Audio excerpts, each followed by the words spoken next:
Oh! It finally came. What, you might ask?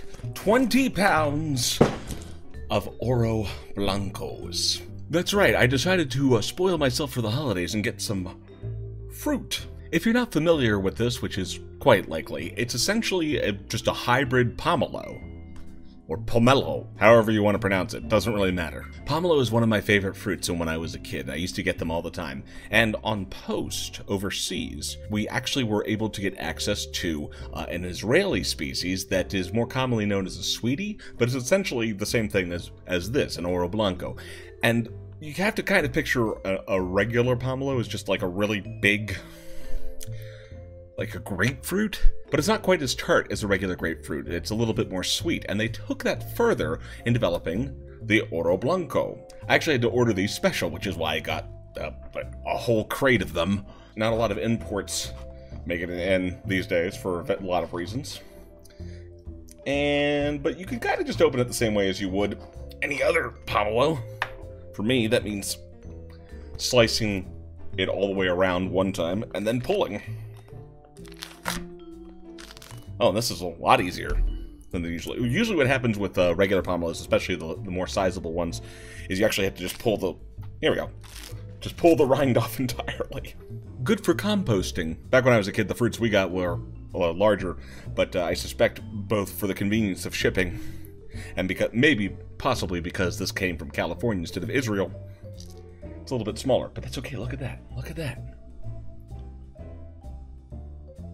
So with the traditional pomelo, what you have is red fruit, but with these, you have a pale yellow or white fruit.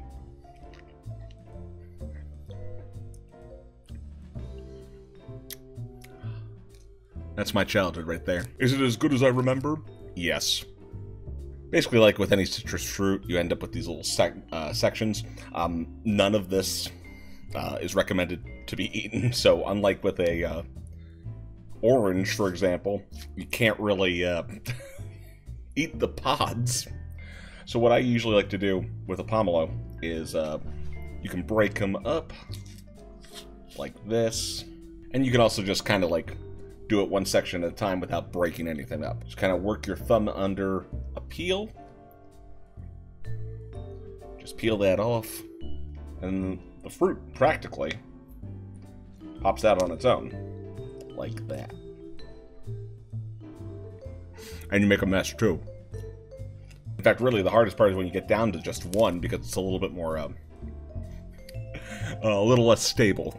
I definitely feel like they're easier to handle when the fruits have grown larger, which is why, I think, probably why pomelos are, the first thing you notice about a pomelo is just, you know, how big it is. By the way, it took me like 7 or 8 weeks to actually get these from the time of ordering till delivery today.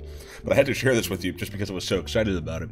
I'm told that it could keep to up to like possibly 6, even 8 weeks if it's kept at the proper temperature. Otherwise, maybe 2 or 3. So I'm gonna be eating a lot of fruit the next couple weeks. But that's fine, because with Christmas coming up, I can give some away as presents. That's what we can do. Alright, that's it. That's all I wanted to say. So thanks for watching. Be sure to check out some of the other videos that we have going on the channel right now, and I'll see you next time.